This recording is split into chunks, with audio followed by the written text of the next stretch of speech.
Acts chapter 23 tonight.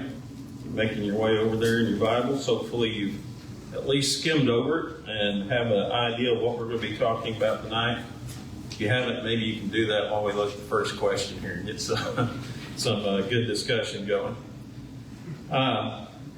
First question, of course, deals with, at least in part, this chapter 23, one of the things that we're going to look at. But the question is this: have you ever embellished the truth in order to make yourself look better? How many would admit to that?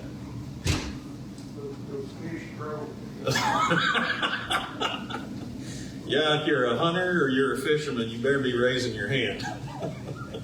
Okay. Okay. That's embellish the truth is just kind of a fancy way of saying what? You don't yourself up. Yeah, we lied, right? We lied. And I don't necessarily, just thinking in our own lives, don't have to necessarily think to when the last time you did that is, but, I can remember as kids, when there were four of us kids, 2 boys and 2 girls. As you can imagine, we got in quite a few scuffles. And one thing that you always learn whenever you retold the story to mom and dad, you kind of retold it in a way where you look good, right? And everybody else was in the wrong. Anybody do that when they were a kid? Yeah, that's pretty common for kids to do that. But we do that sometimes for the purpose of maybe trying to appear more capable than really what we are. Maybe more responsible than what we really were, maybe more caring than what we really showed. But when we do that, we're intentionally trying to tilt the scale in our favor, aren't we? Now, I bring that up because we're going to read about a guy tonight who did that very thing, right? He actually retells part of the story that we studied last week there in Acts chapter 22 as to what happened to Paul. He did it in a way where he intentionally left some things out and kind of rearranged the order of things in order to make himself look a little more capable and responsible and better than what he really does, or what really was. But as we get into chapter 23, we'll talk some more as we get to that particular point. Just kind of remember where we are in this story. Paul's gone to Jerusalem. He delivered the Gentile church offering to the church at Jerusalem, to the elders at Jerusalem to distribute to the poor saints. He went with some Jews to fulfill their vow, to kind of help people think that he wasn't teaching that you had to totally disregard the law of Moses, couldn't do anything that was written in the law of Moses. And he was accused of bringing a Gentile into the temple, and because of that, the Jews nearly killed him. They almost beat him to death. But of course, the Roman centurion or the Roman commander stepped in with the Roman soldiers and saved Paul from being beaten to death right there around the temple area. He never could really get to the bottom of what was going on. A lot of people, we pointed out last week, probably really didn't know what was going on, just kind of a mob or riot mentality. But he was going to get to the bottom of it. How? What was his solution?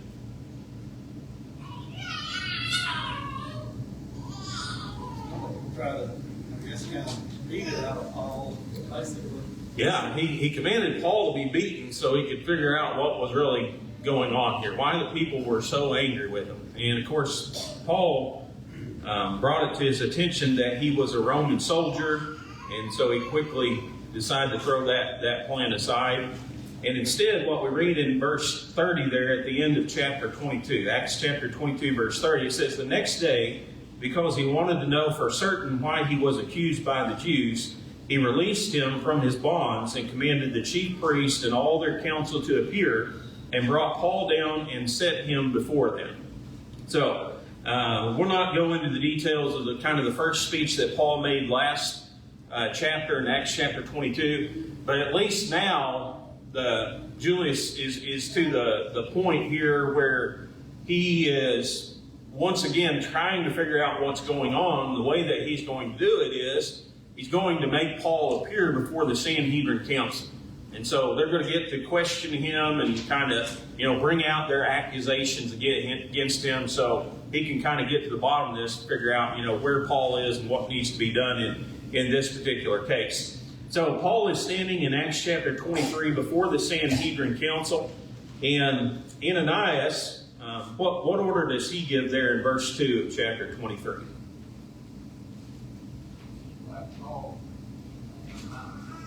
Yeah, he commanded Paul to be struck. Now, why did he command Paul to be smitten? What was it that pushed him over the edge, I guess, so to speak?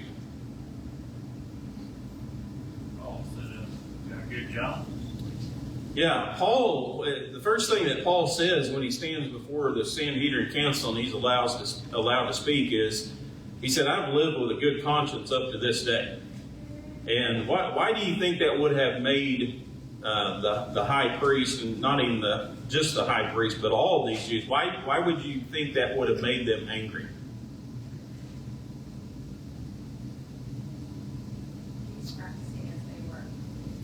Yeah, when you look at the life of Paul, I mean, it was a complete flip-flop, wasn't it? Paul went from being a faithful Jew, and now he's abandoned, Judaism, and he's converted to Christ, and now he went from a point where he adamantly denied that Jesus was the Christ to where he's accepted that, and he's actually out here publicly proclaiming it. And so I imagine in their minds, and probably in any normal person's, their way of thinking, they would think, how could you have a good conscience and do that? How could you flip in such a drastic way and do that saying you have a good conscience? Now, what did Paul mean by that statement? What do you mean he had a good conscience? Yeah. Yeah, whatever Paul believed was right, and we understand he was wrong. We could go a number of directions with this particular point. But a conscience, just because you feel good about doing something, doesn't guarantee that's correct in the sight of God. And of course, we know that by Paul. Did Paul feel good about persecuting Christians? Did he feel good about denying Christ? Absolutely he did. Why did he feel good about it? He had the authority. Yeah, because he thought he was right. He thought he was doing what's right. And that's really the job of the conscience, isn't it? When we do what we believe to be right, we feel good about it.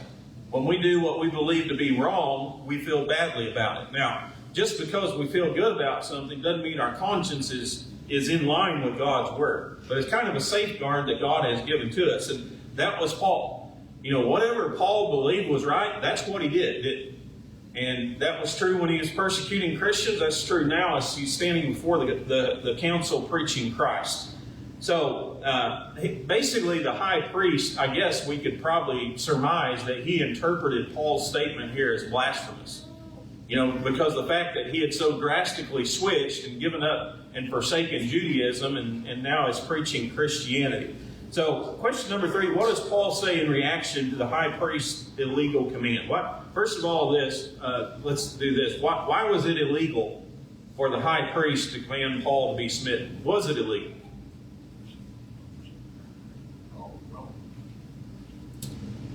Yeah.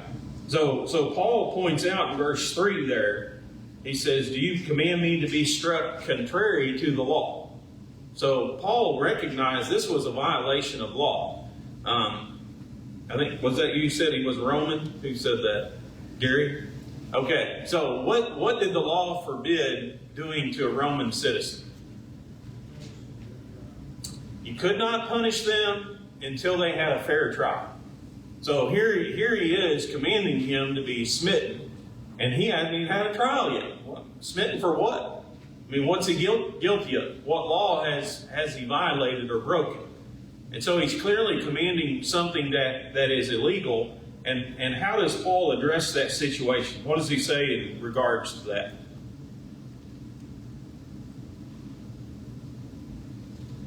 God smite him. Yeah, he said God's going to God's going to strike out against you because you're doing something that's contrary to the law. Now, he also called him something. What did he call it? Yeah, a whitewashed wall. What do you mean by that?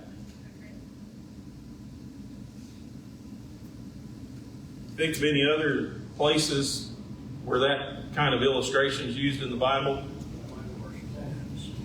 Yeah, Jesus used it over in Matthew chapter 23. Let's see, what verse am I looking for here? I think verse 27. He said, "Woe to you, scribes and Pharisees, hypocrites, for you are like whitewashed tombs, which indeed appear beautiful outwardly, but inside are full of dead men's bones and all uncleanness." So basically he was talking about, this guy, you're carrying the appearance of being something you're not. You're carrying this outward appearance of being this righteous person, a guy who's concerned with justice, a guy who's executing judgment, and here you're commanding something to be done to me that's breaking the law. So you're not really who you're pretending to be. So how did those standing nearby challenge Paul? Question number 4, after Paul makes this statement.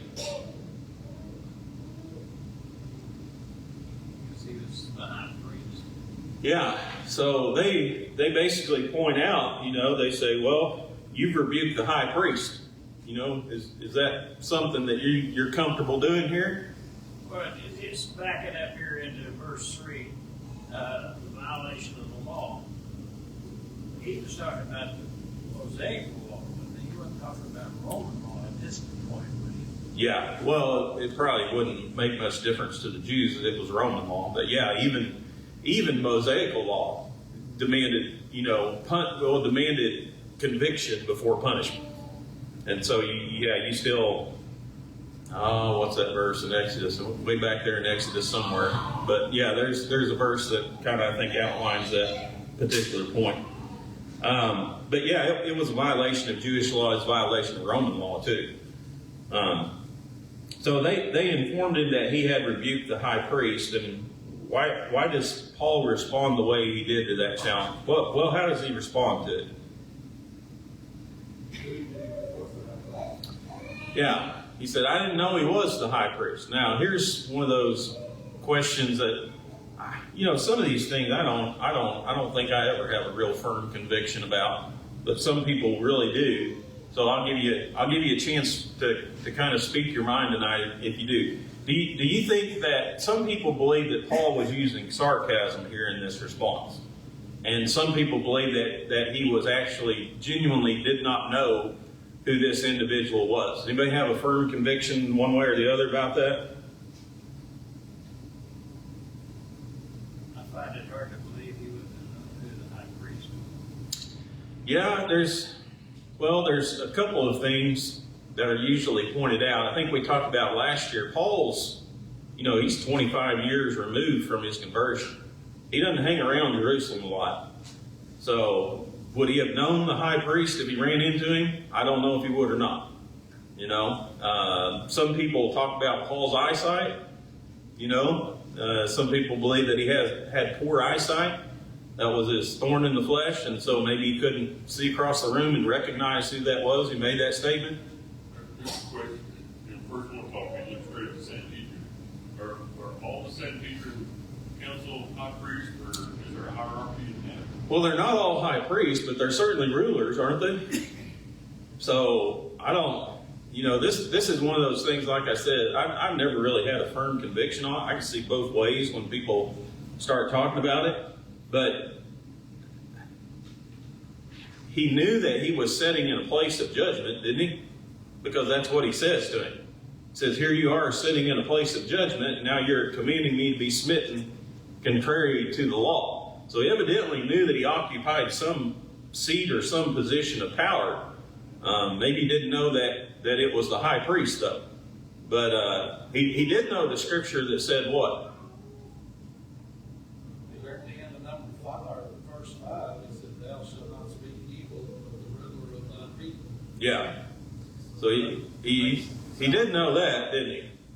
But I don't know. Go ahead, Steve. You got a comment? The high priest, he could be very different. Well, he should have been. Yeah, should have been. Roman, now this is the Roman appointed guy. Right. This is not a real high priest, right? Yeah. So if you're, like, normally he would be dressed so you could tell who he was. Maybe he wasn't because he was. Yeah, and history tells us that he was a wicked person. I mean, he had no business sitting in the office of a high priest to begin with. That sounds exactly like he was Roman. Yeah, he was a puppet for Rome. That's exactly who he was. But most of these appointed guys were. But I think it could be just the case. Maybe Paul lost his temper for a minute. Because do you think that guy hit Paul? I would say he did if he was commanded to, wouldn't you? Maybe it was after that Paul, lost his temper there for a minute and said some things he shouldn't. But at any rate, I think there's a good lesson for us, because if he was in the wrong, which he clearly kind of indicates that he was, we need to fess up when we do something that we're guilty of, don't we? And he didn't hold back from that idea. But it's kind of interesting study and discussion, whether it's, sarcasm or genuine. And like I said, I don't really have firm conviction one way or the other. So Paul's not off to a very good start here, right? First thing he says, he gets struck in the mouth for saying. Then he speaks badly of the high priest in front of the Jewish council. So he's not off to a very good start here. So he employs a strategy to try to divide this council. How does he do that? Question 5 on your handout there. In terms of the Sadducees against the Pharisees, but bringing up the resurrection.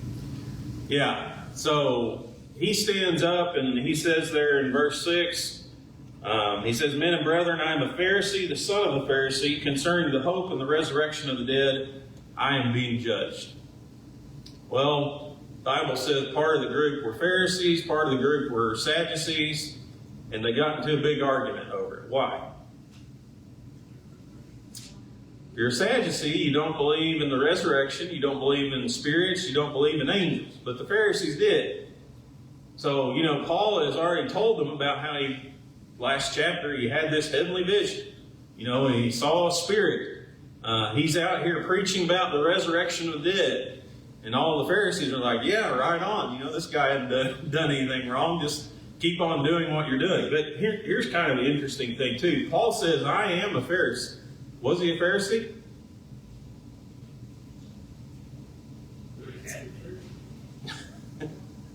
Do you believe in the resurrection?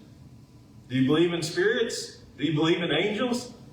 Yeah, in that sense, he was a Pharisee, wasn't he? And before his conversion, that was his background too, wasn't it? So by taking this stance immediately, this is one of those things to me that I don't think I appreciate when I read the Bible how violent this particular area was. Because, how many violent scenes like this do you read about? What happened when there was a division? What happened to Paul?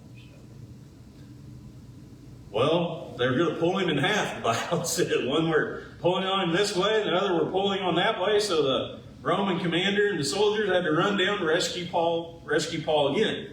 So there's 2 days, the last 2 days, Paul's almost died by the hands of the Jews here. You think about the trial of Jesus. How violent was that? Who was behind that? It was the Jews, wasn't it? Think about Stephen. What did they do to Stephen? They didn't like what somebody said. They killed him, didn't they? They put him to death. They stoned him. So Paul's life is really in the balance here. Again, the last 2 days, he's nearly been killed by this particular crowd. So how was he comforted and encouraged after this? Question 6.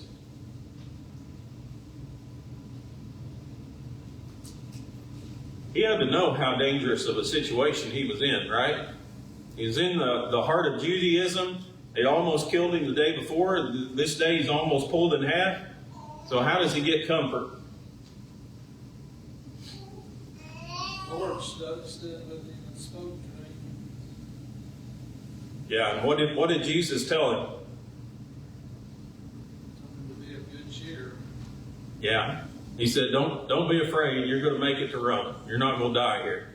Right? Just like you've borne witness to me here in Jerusalem, you're going to go to Rome also and bear witness of me also. That had to be kind of, again, reassuring to Paul, because, we studied about a couple of chapters ago, Paul knew there was arrest and change that was waiting for him in Jerusalem. He didn't know what was going to happen after that. So it had to be comforting to learn that. So the Jews failed once again. And so the third time now, they're going to come up with another way or another plot to try to put Paul to death. We read about that in Acts chapter 23, verses 12 through 22. What group of people there took an oath? Who was it that took an oath? Question 7.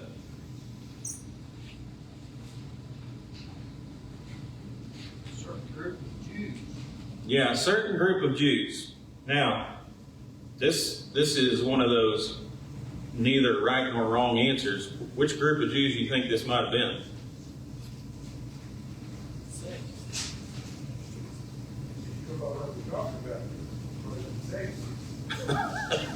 The Pharisees are all for him now, aren't they? So how do you come up with a plot to kill Paul now? Because you got the Pharisees who sided with him. Well, only seemed logical. You're going to have to get the Sadducees together, aren't you? They're going to have to be the ones who come up with this plot. So it is a group of Jews. How many? 40. Yeah, more than 40, right? More than 40 that are involved in this. And how do they show that they're going to kill Paul? What's this plot all about? Or maybe I should put it in these words. What do they swear is not going to happen until they do kill Paul? They're not going to eat anything. They're not going to drink anything. You think they were serious about this? We haven't even started. Yeah.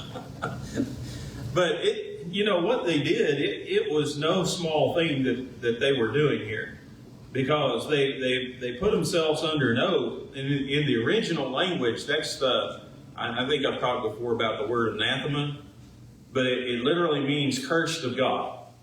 And so it's an oath that invokes the name of God and basically says, if we don't do this, then we want God to curse us for the rest of our days. They're calling down a curse of God upon themselves. So you can imagine they were probably pretty intent on keeping this vow and this oath. But the vow was they're not going to eat or drink anything until Paul was dead. So they have to invoke the help of the chief priests and the elders. And what's question number 8 here? What's their part going to be in this plot against Paul? What do they need the chief priests and the elders for?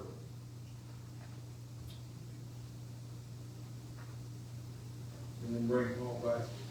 Yeah, they got to get Paul out of jail, right? They got to get him out from under the wing of Roman guards and centurions, and they got to get him to a place where they can kill him.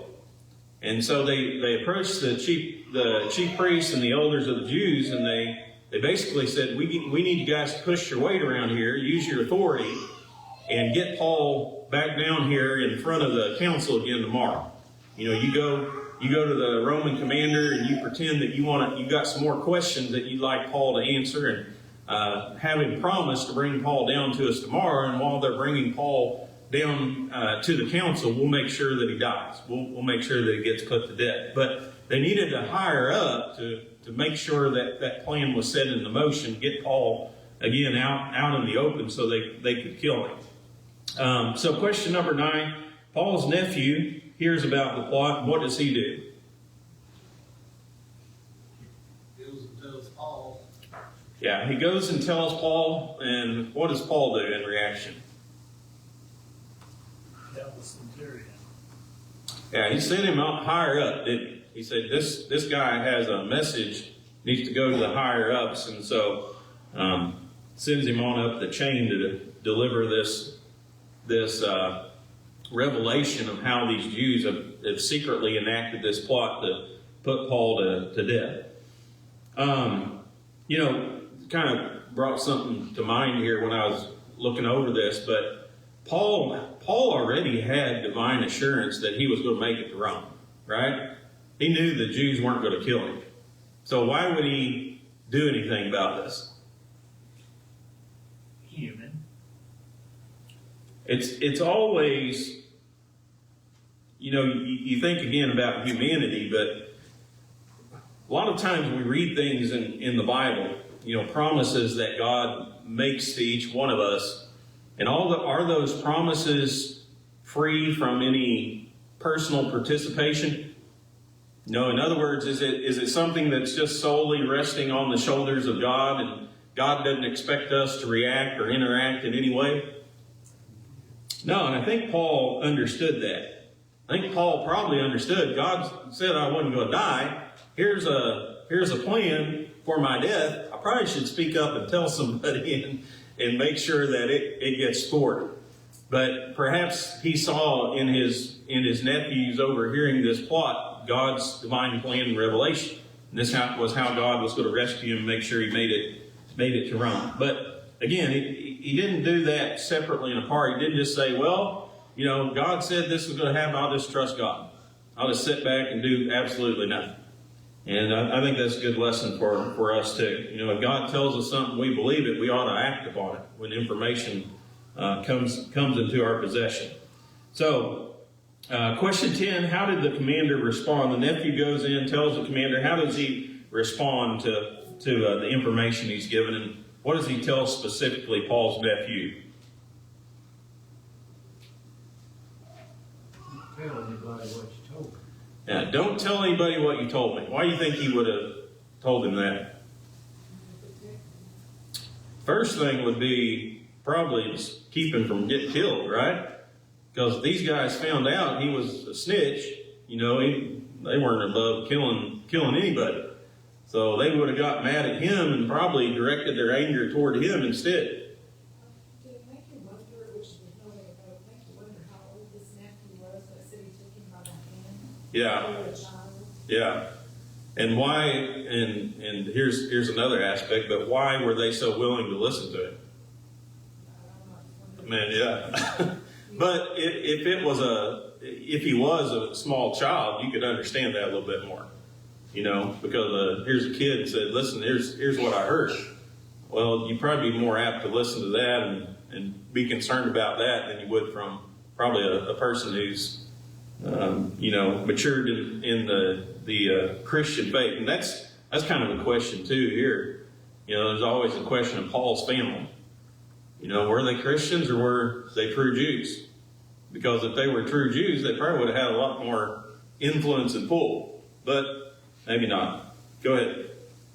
Wouldn't some of it on the Romans have to do with protecting themselves for listening to the kid? Because if Paul got hurt or killed, then the repercussions on them as well. Oh, so yeah. They're willing to listen to any plot that may have come up. Yeah. And, it wasn't like nobody had ever tried to kill Paul before. I mean, the last 2 days, he about died. So, this guy comes up and says, hey, I just heard about a plot on Paul's life. You probably say, I'll bet. I had one yesterday and had one the day before that too. But, there's certainly, you see God's hand at work here. All these instances and these people who are involved just took it all the way to the top. And really caused the Roman commander to take some action. So, not only would it have been his personal protection that he didn't want him to tell anybody, but also he wanted to get Paul out of Jerusalem before he got killed.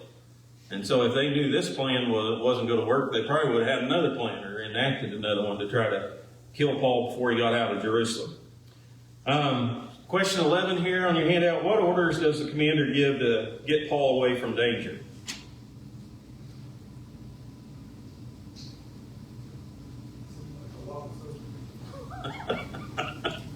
Can you say overkill?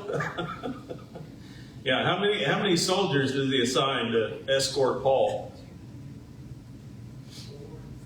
470, right? We have regular Roman soldiers. We have people who are expert with spears. We have people who are riding horses. And the Bible even says he gave Paul an animal to ride on. Of course, that was for his own safety. In case somebody attacked, he'd get away quickly. Might not be able to walk, you can beat Well, yeah, he might have had a few physical impairments that didn't allow him to walk too quickly, too, huh? That's a good point. But 470 soldiers left with him. They left under the cover of darkness about 9 o'clock at night, and he was sent to the governor of Judea. So question number 12, what does the commander say? He sends a letter along with him. What does he say in this letter to the governor Felix? I think this is where your embellishment comes in. Yeah. You know, when he found out he was a Roman citizen, he was going to save him at all costs. tells a story with a little spin on it, doesn't he? You know, here he is, and he sees this guy, he's getting beaten to death. He learns he's a Roman citizen.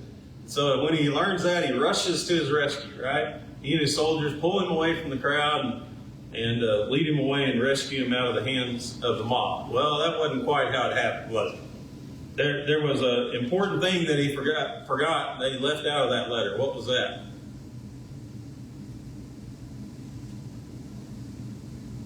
He'd had him bound. He forgot to tell him the part where he arrested him and commanded him to be beaten, right? He made sure to tell him that he didn't need to be in any kind of bonds or anything. Yeah, and that's question 14 here. He makes an important declaration in this letter that he writes, and basically he in this letter acknowledges this guy's not a criminal. No, he hadn't done anything that he deserved to be arrested for, or certainly doesn't need to be put to death for, right? So he adamantly in that letter acknowledges there's really no reason for Paul being arrested, and there's really no reason, to have a trial about him being put to death, because he hadn't done anything that's worthy of that. Nothing that merited death or imprisonment. Basically, what he acknowledges in the letter. But he does embellish the truth about himself in that letter. Paints himself as the hero and the good Roman defender and investigator of truth. That's what he was. He wanted to get to the bottom of all that, which I think he did in some part. He wanted to figure it out because he didn't want Paul killed under his watch. And then he has to go to the Roman government, talk about this mob and this riot and the guy getting killed and why all this happened.